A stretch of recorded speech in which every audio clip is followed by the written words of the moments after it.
Shalom from Israel to all of the Daystar viewers around the world. I'm Moshe Bar Tzvi, the producer and founder of Israel Now News. We at Israel Now News are dedicated to bringing you the full story and the truth about Israel from Israel. It's written in the Holy Bible when David said in Psalm 25:5, "Lead me in your truth and teach me, for you are the God of my salvation. For you I wait all the day long." And God says in Zechariah 8:16, "These are the things that you shall do. Speak out the truth to one another. Judge with truth and judgment to peace in your gates. And always search for the truth, and the truth shall set you free." John 8:31. I hope you enjoyed the program. God bless you from Jerusalem. Shalom, shalom.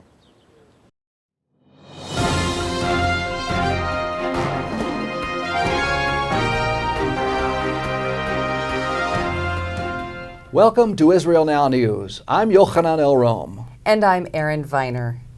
In our top story, Israel is bracing itself for a possible war. The IDF has called up reserve forces and is bolstering its defenses on the northern border. The heightened tension with Syria and the talk of a possible U.S. military attack on the warring country has caused Israel to take precautions. Both Iran and Syria have repeatedly threatened to strike Israel if the United States intervenes in the Syrian conflict, where Bashar al-Assad has used chemical weapons against his own people. An Iron Dome anti-missile system was deployed in Tel Aviv, and residents of the Jewish state have rushed to pick up their gas masks and ready their bomb shelters in case of an attack on Israel. A recent poll reflects that 46% of Israeli Jews believe that Assad will strike Israel if the United States takes military action against Syria, while 40% of Israeli Arabs believe that the besieged president will make good on his threat. The survey was conducted by the Israeli Democracy Institute at Tel Aviv University. The United States has released a report stating that the Obama administration had evidence that Syrian President Bashar al-Assad was preparing to use chemical weapons against his own people 3 days in advance. On August 21st, 1,429 people, including 426 children, were killed by a chemical attack in Syria. Experts estimate that the death toll will rise as hundreds of people are sick from the nerve agent, most likely sarin gas. Last week, the Obama administration released a report stating that in the 3 days prior to the attack, we collected streams of human signals and geospatial intelligence that revealed regime activities that we assessed were associated with preparations for a chemical weapons attack. Egypt will likely put ousted President Mohamed Morsi on trial for incitement of violence. Egypt's top prosecutor recommended that Morsi and 14 of his fellow Muslim Brotherhood members face trial in a criminal court for committing acts of violence and inciting the murder of at least 10 people. An Egyptian state news agency released a report stating that Morsi ordered the Egyptian Revolutionary Guard and the Minister of Police to disperse a peaceful sit-in at the presidential palace on December 4th. Both refused, so Morsi called on his Islamic supporters of the Muslim Brotherhood to forcefully break up the protest. The bloodbath that ensued left at least 10 people dead. This incident sparked the riots that eventually led to Morsi's arrest. Egypt has been reeling in violence since Morsi was ousted. The Christian community of Egypt is in mourning, having suffered heavy losses in the aftermath. Erin Viner has more on that story.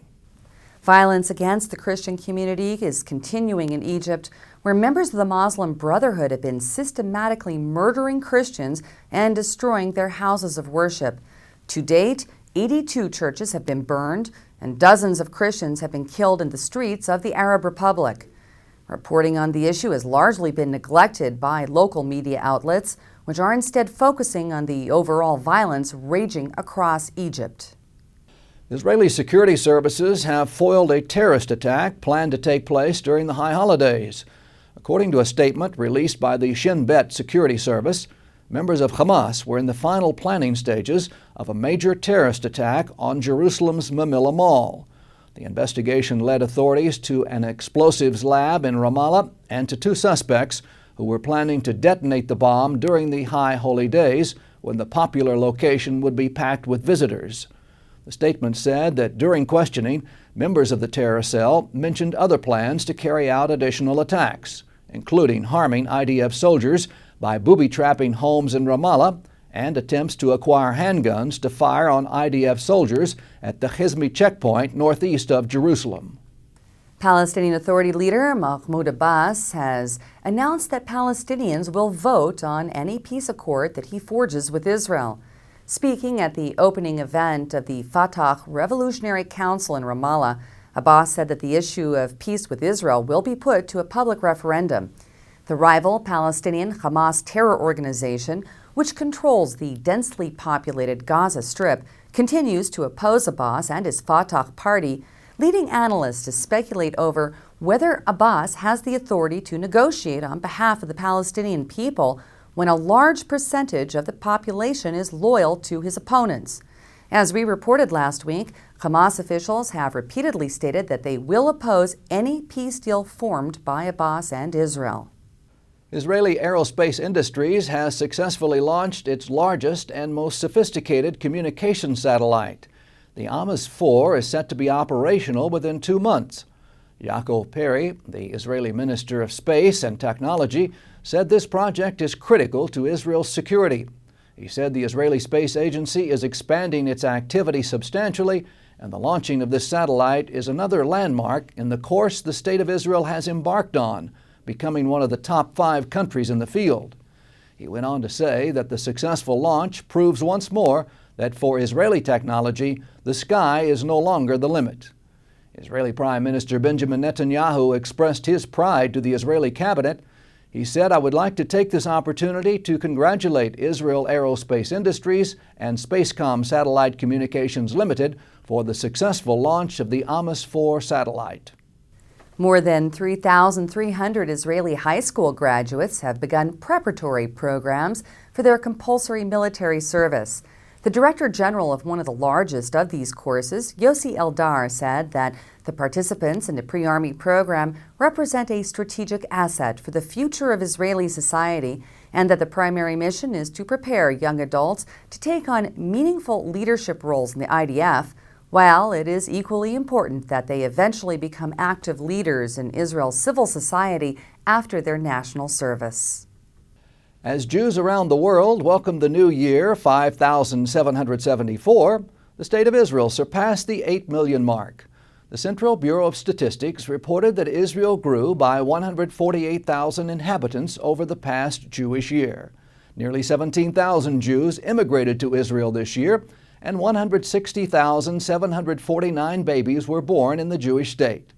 On the eve of Rosh Hashanah, the poll reflected that there are now more than 8 million Israelis. 6.066 million Jewish Israelis make up 74% of the population of the State of Israel. The Jewish people are preparing for the holiest day of the year, Yom Kippur. Also known as the Day of Atonement, Yom Kippur is marked by fasting and prayers asking for forgiveness. During the 10 days leading up to Yom Kippur, Jews repent and request absolution for any wrongdoing from others, so that by the Day of Atonement, they will be humbled to ask forgiveness from God. We at Israel Now News wish all of our viewers a very happy New Year and pray that God will protect Israel, and we encourage you to continue to pray for the peace of Jerusalem.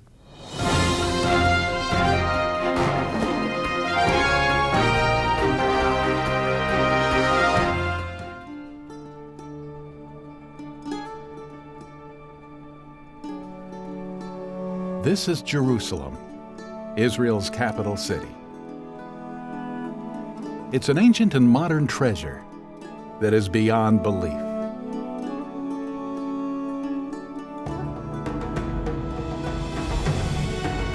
There's a little bit of Israel in all of us.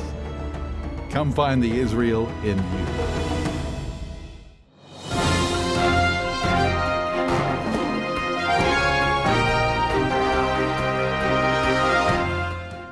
And that concludes the news portion of our show. Stay tuned for Ask the Source with Josh Reinstein.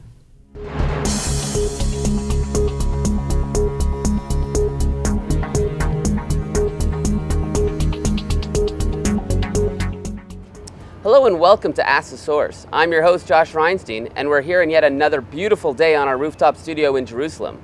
My guest today is Ari Briggs, International Director of Regavim. Ari, thanks for being on the show. Thanks, Josh. Thanks for having me. All right, tell our viewers a little bit about what is Regavim.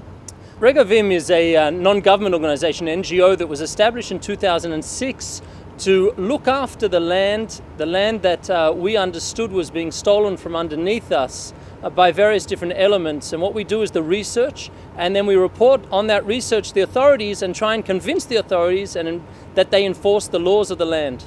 Who is stealing the land in Israel, and how are they doing it? Okay, so 93% of Israel pre-1967 is government-owned land. So the government has obviously a big job to try and look after that land because that's such a large number. And Israel is a small country which has had so many issues to deal with, really ignored that land. So you've got Arabs in the north, you've got Bedouin in the south, you've got in Yehuda and Shomron a lot of Arabs moving from Area A and Area B into Area C and taking whatever land they can get their hands on. Why isn't the government stopping them the minute they start building these structures?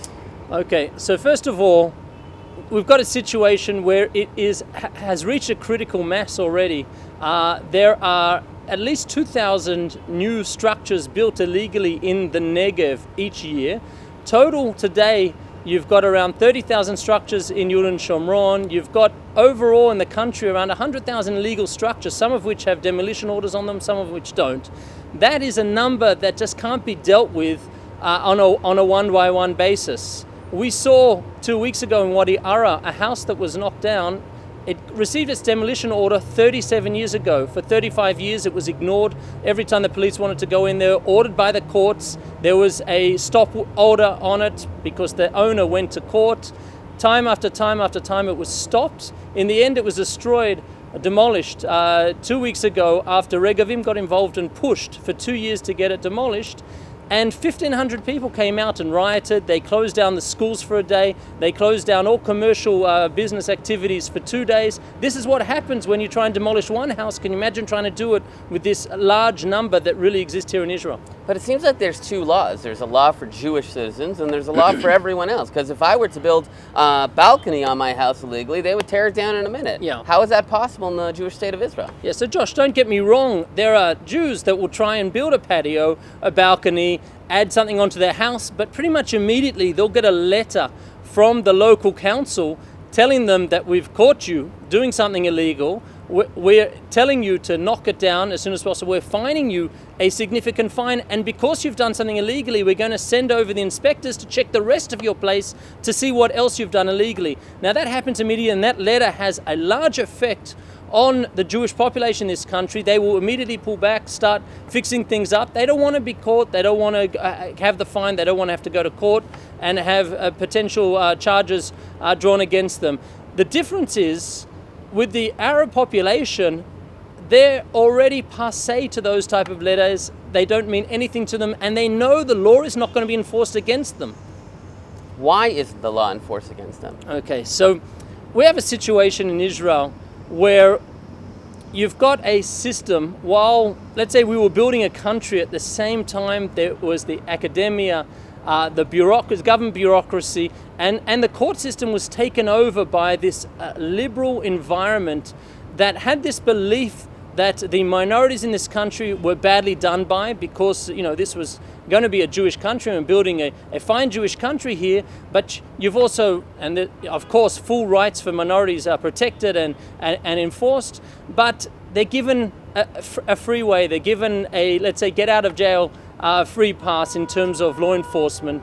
First of all, there's this liberal environment. We don't want to enforce it too much because they've had a tough time. The second thing is, when they did try to enforce the law, they were faced with violence. They were faced, as I mentioned, in Wadi Ara just 2 weeks ago with 1,500 people on the street demonstrating against the demolition of a totally illegal building that was classed illegal 37 years ago, and each and every court case since then. So people just back off. Law enforcement backs up. The police station head backs off, the head of the regional police backs off, the government backs off, because they don't want these images getting out and the pressure being applied from overseas. Look what you're doing to your poor minorities.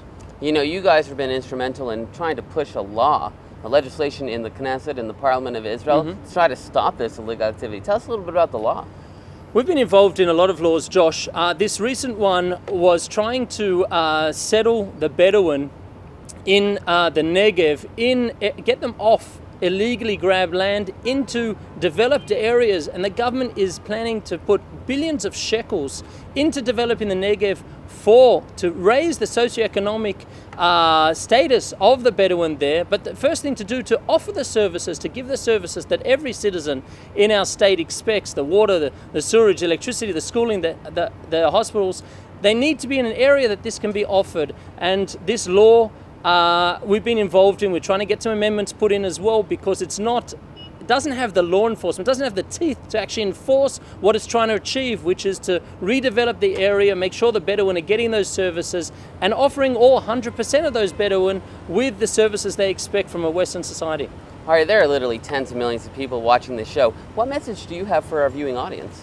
Josh, what we know is that what people see overseas on television when they hear about Israel on the general media, not on your show, Josh, but on the general media, is everything bad about Israel. What people need to understand, literally, it is the opposite of what they're hearing. We're trying to build a beautiful, healthy country that respects all its citizens.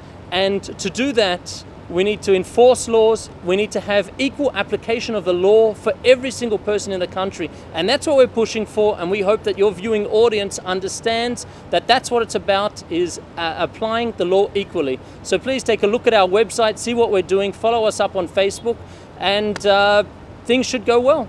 Thank you, Ari, for being on the show. And thank you for tuning in to Ask the Source. I'm your host, Josh Reinstein. Now back to the studio.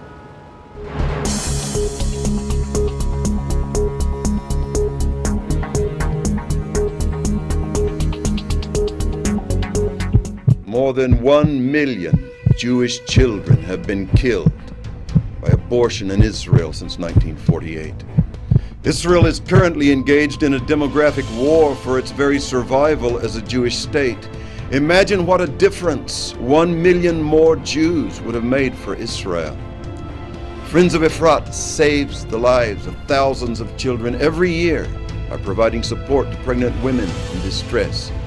Since 1977, Efrat has saved over 30,000 lives and is recognized as a world leader in preventing abortions. You can play a major role in Israel's survival now by helping us save Israel's unborn children.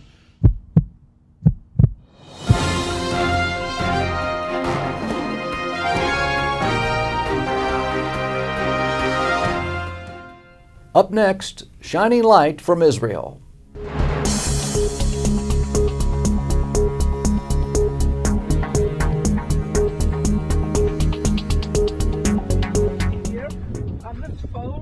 We caught up with this group of American water experts on the outskirts of a Bedouin village just north of Beersheba.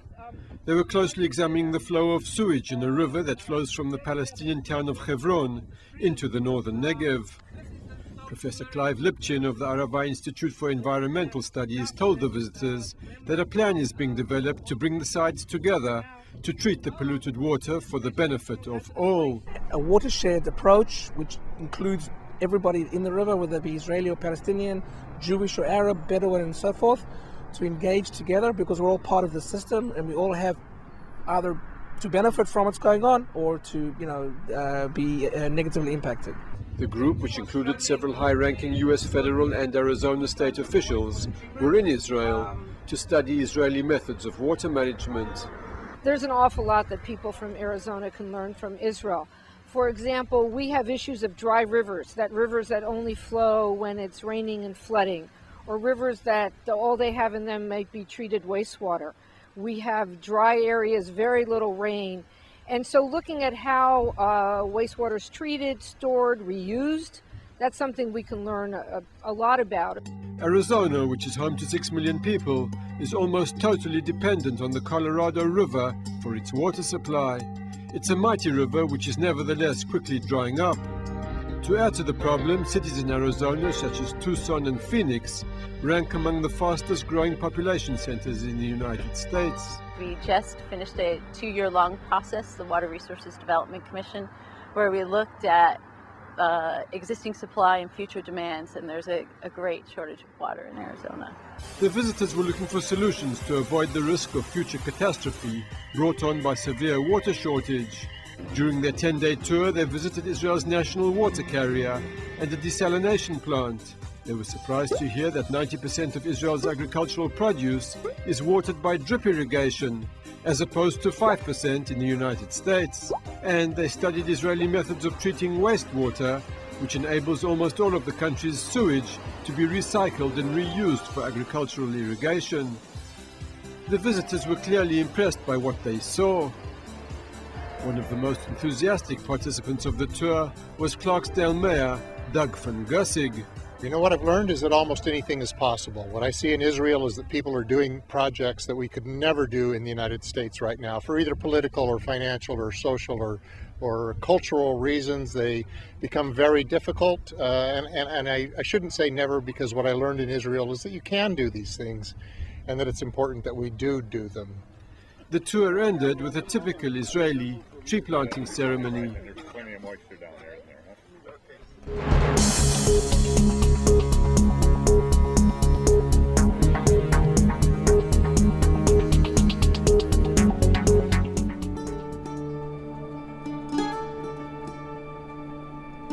Anywhere else, this would be a vacation by a lake.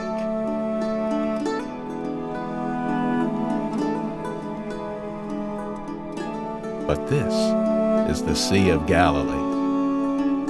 The wonders of Israel are beyond belief. There's a little bit of Israel in all of us. Come find the Israel in you.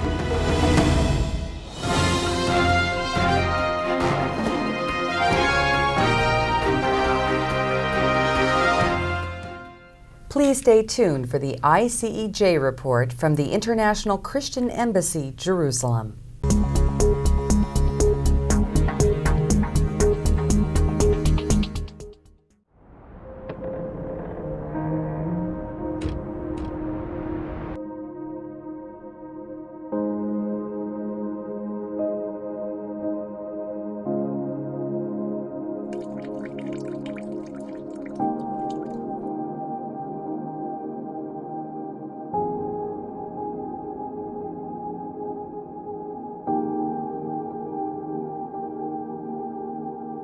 There is a great need in Israel today, whether it's Holocaust survivors, youth at risk, or new immigrants.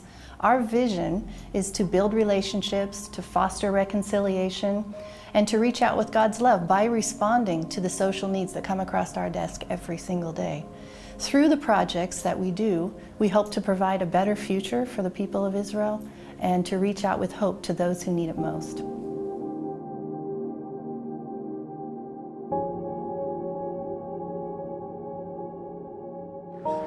Already for more than 30 years, the International Christian Embassy, Jerusalem, is reaching out all over the land, from the north to the south, from the east to the west, to reach those people that are in need.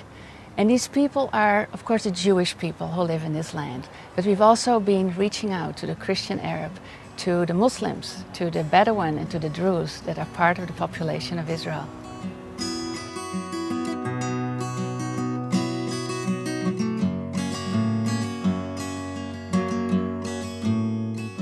The ICJ has the incredible privilege to be part in the establishment and also the ongoing expansion of the assisted living community for Holocaust survivors in Haifa. Not only find aging survivors a home, but the Christian support and involvement has touched their lives deeply and is giving them new hope.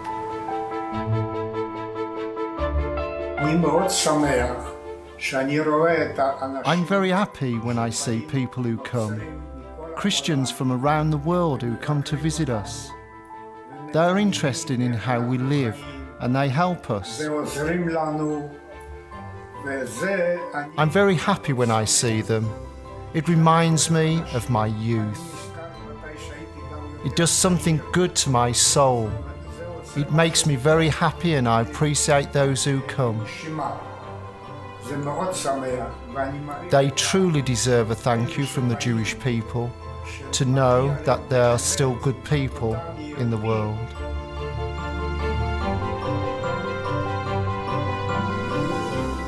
We've been engaged in educational programs and vocational training that enables young people, women, and minorities to get the tools that they need to have a better future and to break out of the cycle of poverty.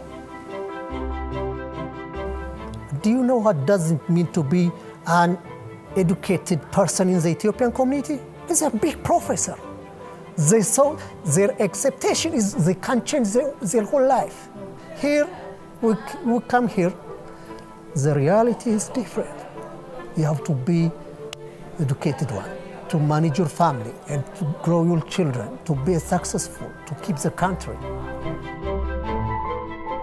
I want to study, not all the time, but I want to get to the stage where I know everything. And there is no such stage.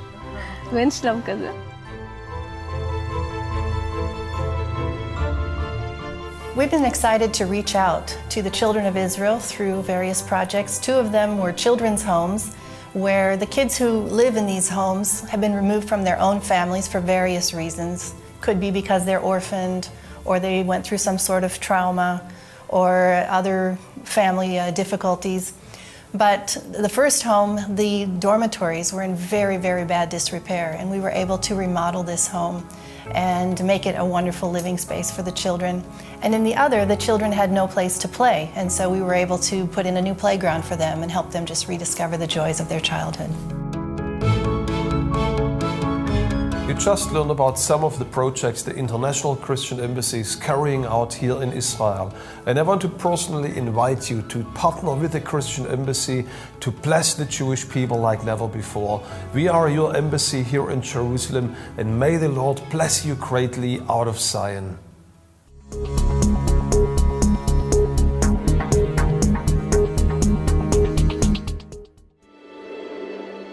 Those who dreamed about the Jewish state, those who wrought the historical miracle and against all odds established a state, those who arrived in the homeland to their new home, those who propelled Israel forward step after step. I have no doubt that this expanded partnership with our many Christian supporters will greatly strengthen Israel in the years ahead. And I want to thank you all for being part of that historic effort and that historic partnership. May God bless all of Israel's friends throughout the world. May God bless you.